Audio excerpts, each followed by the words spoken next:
Assalamu alaikum. Bonjour à tous. Je commence aujourd'hui à donner la solution d'une série d'exercices sur l'espace C0 et son dual. Aujourd'hui, on va parler de C0. Voici l'exercice que nous donnons. Nous voulons montrer que C0, d'abord, qu'est-ce que c'est que C0? C'est le sous-espace vectoriel de L infini des suites complexes qui convergent vers Z. Et L infini, évidemment, c'est l'espace de Banach des suites complexes bornées, munies de sa norme l'infini. Donc c'est le sup des composantes xk lorsque k appartient à une étoile. Et C0, comme sous-espace vectoriel, hérite de cette norme. Et donc on va considérer C0 avec cette norme. Et nous voulons montrer que C0 est lui-même aussi un Banach. Alors pour cela, il suffit de montrer que C0 est fermé dans L infini. Alors, comme vous avez vu les notions de topologie, s'il est fermé dans un Banach, il est lui-même un Banach, ce C0 qui est un espace vectoriel normé, un sous-espace vectoriel normé de L infini. Alors, regardons la solution de la première question. D'abord, je l'ai appelé l'exercice 1 parce qu'il y a deux exercices qui vont suivre sur le même thème C0 et le dual de C0. Alors, pour montrer que C0 donc est un Banach, nous allons montrer qu'il est fermé dans L infini, comme nous avons dit que L infini est un Banach. L infini est un Banach, c'est connu, mais on peut aussi le démontrer. C'est très facile de démontrer d'ailleurs. Peut-être que je ferai une vidéo là-dessus pour montrer que L infini est un Banach aussi. Alors, je prends une suite Xn dans C0 qui converge vers un élément X, a priori, donc appartenant à L infini. Et je vais montrer qu'en fait, ce grand X, il appartient à C0. Alors, regardez, nous avons ici une suite. Et chaque élément de la suite, c'est une suite, puisque c'est un élément de C0. Donc, c'est une suite. Alors, pour faciliter les notations, chaque élément Xn de C0 est une suite qui converge vers 0. Donc, je le note comme ça. Le N, indice en haut. Le K, l'indice de la suite. Et le X qui est dans l'infini est une suite borné, donc c'est xk. Il ne dépend pas de n, puisque xn tend vers ce x dans L infini. Donc c'est une suite que j'écris comme ça. Bon, alors écrivons le fait que xn tend vers grand X dans L infini. Donc quel que soit epsilon positif, il existe un certain 0, un entier, à partir duquel, donc pour n supérieur à 0, nous avons la norme de xn moins la norme de x l'infini est inférieure à epsilon sur 2. Alors je le fais exprès, epsilon sur 2. Hein. Vous allez voir à la fin pourquoi. Donc, pour n supérieur à 0, nous avons ça. xn0 est lui-même un élément de C0. Donc, cette suite xn0, elle tend vers 0. Ça veut dire quoi? Ça veut dire que pour le même epsilon, si vous voulez l'epsilon sur 2, il existe un k, indice epsilon, à partir duquel nous avons la suite xn epsilon est définie donc comme ça. Nous avons ces termes en valeur absolue sont inférieurs à epsilon sur 2, puisque cette suite tend vers 0. Il suffit de remplacer ici un epsilon pour voir comment elle est écrite. Voilà. Alors maintenant, si je prends k supérieur à k0, à k epsilon, donc je vais souligner, si je prends k supérieur à ce même k epsilon. Alors écrivons, grâce à l'inégalité triangulaire du module dans C, xk est égal xk moins xn epsilon k plus xn k epsilon. Puis passons aux valeurs absolues. La valeur absolue d'une somme est inférieure à les valeurs absolues. Donc j'ai ceci. J'ai cette inégalité. Or, la norme, cette norme, c'est le sup de ces modules lorsque k varie dans n étoile. Donc ceci est inférieur à cette norme. Et celui-là, je le garde. Il est inférieur à epsilon sur 2 parce que k est supérieur à epsilon. Et cette norme ici, vraie cette inégalité pour n supérieur à n epsilon. Donc c'est vrai pour ça. Et je récupère à la fin, donc, ceci est inférieur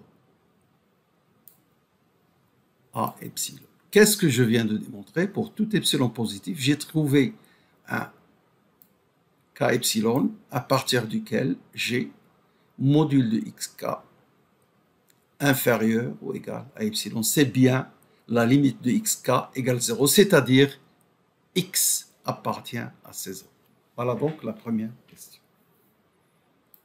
Alors, une question qui peut servir lorsqu'on vous demande C0 est-il séparable, etc., parce que cet ensemble, on le sait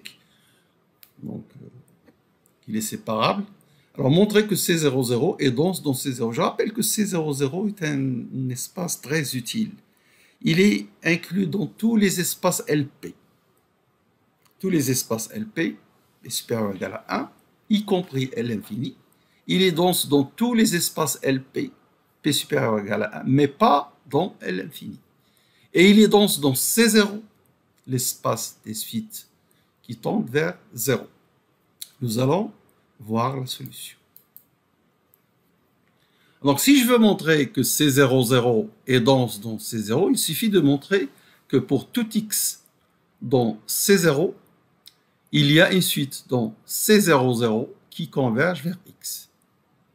Alors, on définit pour cela, prenons un x, nous voulons l'approcher par un élément de C00 à epsilon près, ou bien montrer qu'une suite dans C00 converge vers x. Donc, je prends la suite qui est la même que x jusqu'au rang petit l, puis après des zéros. Ça, c'est un élément qui a un nombre fini de termes éventuellement non nul. Il peut y avoir un x1, un x2 qui est nul, mais maximum un terme non nul. C'est un élément de C00. Donc, vous voyez, il coïncide avec x pour les premières petites n composantes. Alors, je vais montrer que cette suite xn, qui est une suite dans C00, et donc, bien sûr, dans C0, parce qu'elle converge manifestement vers 0, puisqu'elle est stationnaire à partir de n et vaut 0 pour toutes les composantes. Nous allons montrer que xn, qui est une suite maintenant dans C00, qui converge vers x. Alors, puisque le x donné au départ est un élément de C0, la limite de xk égale 0. C'est une suite qui tend vers 0. Donc, quel que soit epsilon, il existe un epsilon. Pour k supérieur à un epsilon, module de xk est inférieur à epsilon. Je mets un epsilon parce qu'il dépend de epsilon. Alors même dans la question numéro 1, il existe un epsilon. Je m'excuse si j'ai dit n0. C'est un epsilon, il dépend de epsilon. Mais on peut l'appeler n'importe quoi. Il existe un petit n. Je l'appelle n epsilon parce qu'il dépend de epsilon. Donc nous avons ceci, parce que la suite xk tend vers 0. Maintenant, si je prends n supérieur à 1, n epsilon, xn moins x, ces composantes vont être nulles jusqu'au rang petit n, puisque x et xn coïncident sur la première composante. Et à partir de n plus 1, qu'est-ce que je vais avoir? Juste petit xn plus 1, petit xn plus 2, etc. Parce que le x n'a pas de composante, ses composantes sont nulles. Donc en fait, ici, quand je fais la norme, c'est le sup des k module de xk pour k supérieur à n. Parce que, je répète, pour k inférieur ou égal à n, ici, les composantes sont nulles, puisqu'ils coïncident pour les premières composantes. Et puisque ce xk est inférieur à epsilon, pour k supérieur à epsilon, et n supérieur à n epsilon, alors vous avez ce sup est inférieur à epsilon. Autrement dit, j'ai démontré que pour tout epsilon, il existe un epsilon, pour k, il existe n epsilon, pour n supérieur à n epsilon, j'ai ceci. Qu'est-ce que ça veut dire ça? Quel que soit epsilon, il existe un entier à partir duquel le module de xn moins x l'infini est inférieur à epsilon. Ça veut dire que la suite xn tend vers grand X. Et donc, ainsi, nous avons démontré que tout élément de C0 est limite d'une suite dans C00. Et donc, conclusion, C00 est dense dans C0.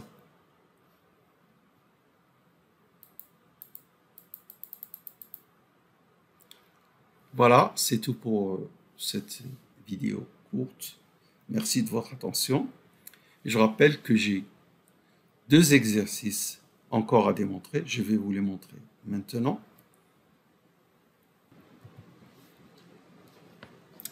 Un exercice 2.